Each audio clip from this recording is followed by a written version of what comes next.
पुरुष स्त्री की योनि को सूंघते। जब तक स्त्री सूचना न दे, स्वीकार न दे, गंध से सूचना देती, एक खास गंध खबर दे देती पुरुष को कि वो राजी है।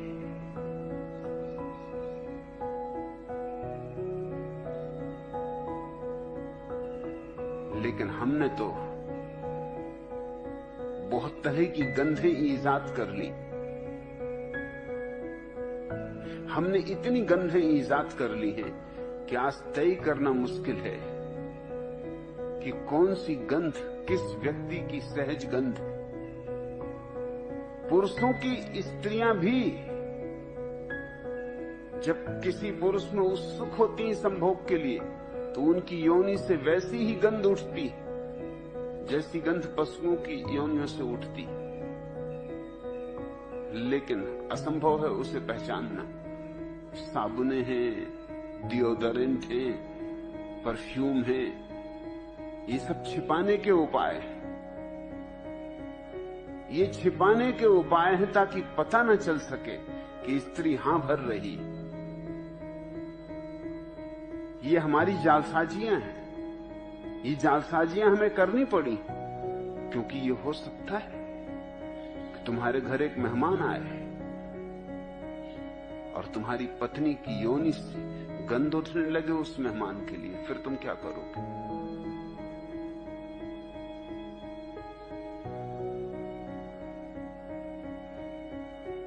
नियमों का, कानूनों का कोई बंधन प्रकृति पर नहीं। हो सकता है वो आतुर हो जाए, कामातुर हो जाए उस मेहमान के प्रति, तो तत्क्षण उसका शरीर गंध देगा, लेकिन वो गंध तुम्हारी सारी सामाजिक व्यवस्था को तोड़ देगा। तो उस गंध को छिपाना जरूरी है। तो हम गंधों की परतें लेपे हुए हैं अपने ऊपर, फिर उनके ऊपर वस्त्रों को लपेटे हुए हैं ताकि पता न चल सके। तो ऊपर ऊपर शिष्टाचार चलता रहेगा। अब जैसे अगर कोई पुरुष किसी स्त्री में उत्सुक हो जाए तो उसकी जन्नेन्द्री तत्क्षण खबर दे देगी कि वो उत्सुक हो गया है। इसलिए वस्त्रों में ढांक के रखना जरूरी है ताकि ऊपर ऊपर वो शिष्टाचार बताता रहे और भीतर भीतर जलता रहे काम अग्नि में। हमने मनुष्य को अप्राकृतिक कर दिया है, पाशविक नहीं, अप्राकृतिक। कोई पशु अजायब घरों को छोड़ के होमोसेक्सुअल नहीं होते, समलैंगिक नहीं होते। हाँ, अजायब घरों में हो जाते। अजायब घर की अजीब स्थिति, इसलिए तो उसको अजायब घर कहते। अब बंदरों को बंदरों के साथ रख दिया, उनको बंदरियां मिलती नहीं।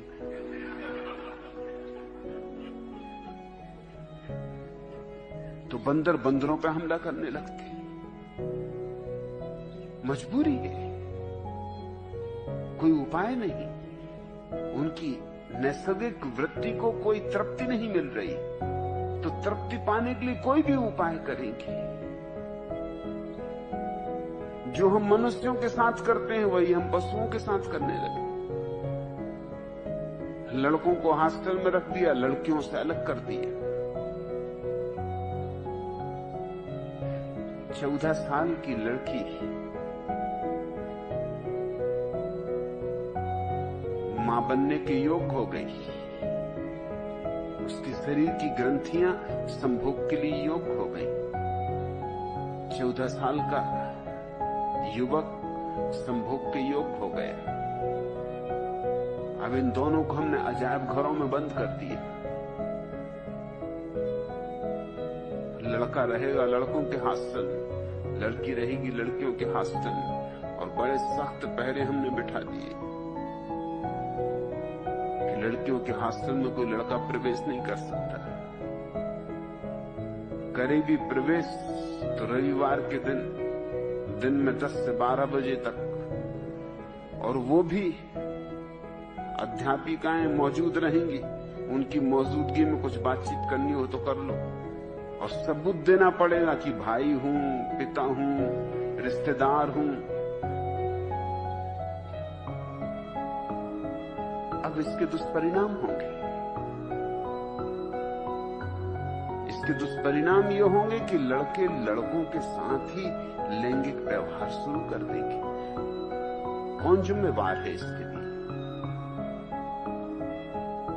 तुम जिम्मेवार हो। लड़कों का क्या कसूर? लड़की क्या करे? काम वासना सजग हुई। वैज्ञानिक कहते हैं कि 18 साल की उम्र में काम वासना अपने शिखर पर होती है, और 18 साल की उम्र में लड़का हॉस्टल में होता है, जहां स्त्रियों से मिलने का कोई उपाय नहीं। शादी होगी उसकी 25 साल में, 27 साल में, 28 साल में। तब तक काम वासना उतार पे आने लगी। 18 साल में अपने शिखर पर थी, तब तो वो जला भुना, तब तो उसने न मालूम क्या क्या किया। हस्तमैथुन करेगा। कोई पशु हस्तमैथुन नहीं करता, कोई जरूरत नहीं। ये कोई पाशविक काम नहीं है, ये बड़ा महान मानवीय कार्य है हस्तमैथुन। ये कोई पशु नहीं करता। अगर तुम्हें पशुओं से ही तौल करनी है तो इस तरह के कामों का खूब प्रचार करो। महात्माओं को कहो फैलाओ हस्तमैथुन लोगों में, क्योंकि ये काम तो सिर्फ आदमी ही करता है। धन है मनुष्य। बड़े आविष्कारक हैं, लेकिन तुम मजबूर कर रहे हो। 18 साल में जब काम वासना प्रगाढ़तम है, जबकि युवक एक रात में कम से कम 4 से 7 बार तक संभोग करने में योग्य है, तब तुम उसे जला रहे हो। अब ये युवक अगर किसी स्त्री को रास्ते पर धक्का दे दे,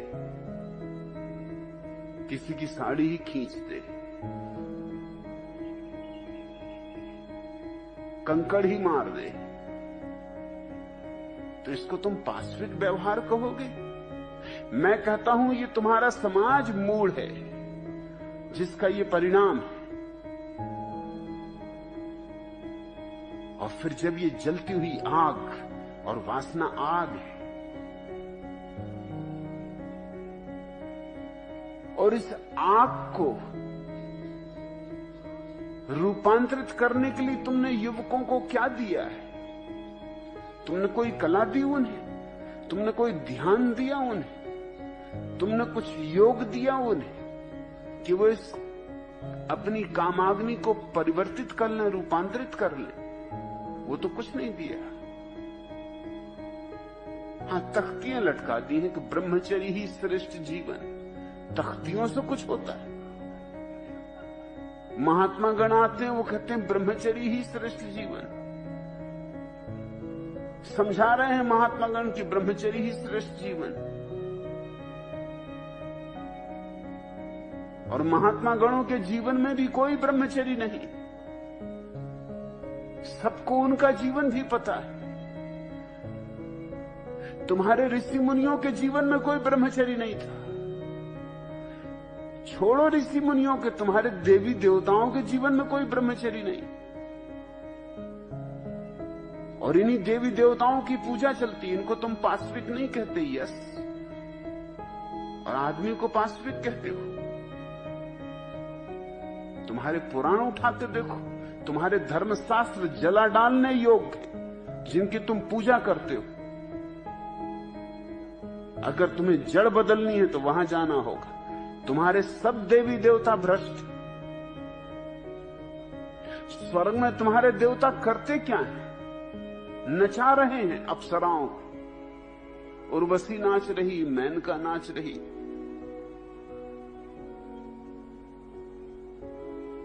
और इतने से भी उनका मन नहीं भरता। तो ऋषि मुनियों की पत्नियों को सताने आ जाते।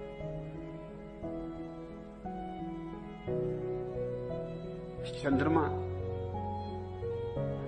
उतर आता है छिप के किसी ऋषि की।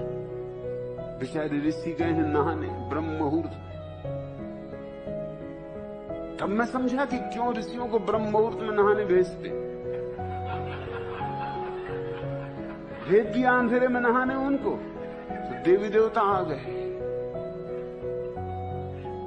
अब देवता हैं तो वो तो कोई भी चमत्कार करे, तो वो ऋषि के वेश में आ गए। पत्नी समझी कि पतिदेव लौट आए।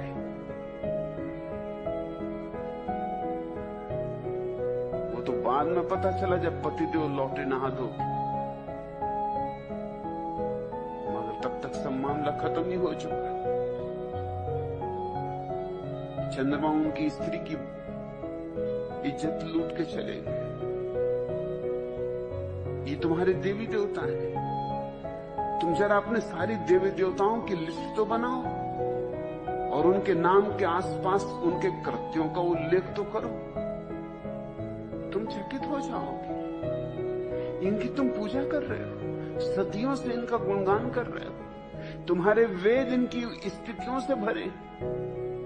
हे इंद्र देवता, हे चंद्रदेव, हे सूर्य देव, मगर इनकी कारगुजारियां तो देखो।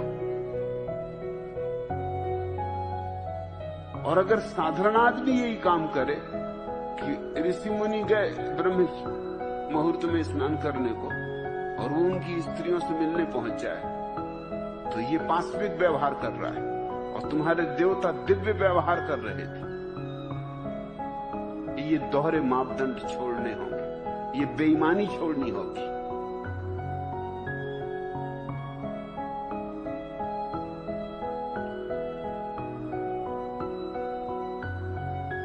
पशुओं में न तो हस्त मैथुन है न बलात्कार है। हां, लेकिन दोनों बातें घटती हैं पशुओं में भी अजायब घर में। अजायब घर के जो लोग निरीक्षक हैं वो लोग चकित हुए कि क्या बात है, जंगल में ये बातें नहीं होती, अजायब घर में क्यों होती। बात सीधी साफ है, इसके लिए कोई बहुत बड़े शोधकारी करने की जरूरत नहीं है। छोटी मोटी बुद्धि का आदमी भी समझ ले कि बात सीधी साफ। तुमने यहां वही काम कर दिया जो तुमने आदमियों के साथ किया। तुमने बांट दिए, यहां बंदरों को एक कटघरे में कर दिया, बंदरियों को दूसरे कटघरों में कर दिया। उपद्रव शुरू हो जाएगा, अड़चनें शुरू हो जाएंगी।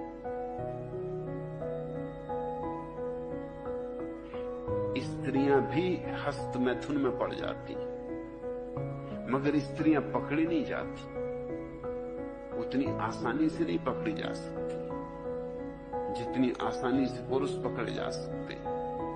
क्योंकि स्त्रियों की जो यौन यंत्र की व्यवस्था है वो आंतरिक है, पुरुषों की यौन यंत्र की व्यवस्था बाह्य है, वो जल्दी पकड़े जा सकते हैं। इसलिए लोग सोचते हैं आमतौर से, अगर दो पुरुषों में बहुत दोस्ती हो और गले में हाथ डाल के और फिल्मी गीत गाते हुए तुम उनको जाते देखो तो शक होता है, मगर दो स्त्रियां खूब सहेली हो गहरी तो तुम्हें शक नहीं होता। क्यों? उनको कहते वो सहेलियां हैं, और ये पुरुष, इनका शक होने लगता है।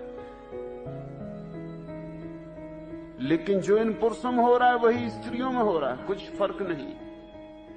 ये दमित वासना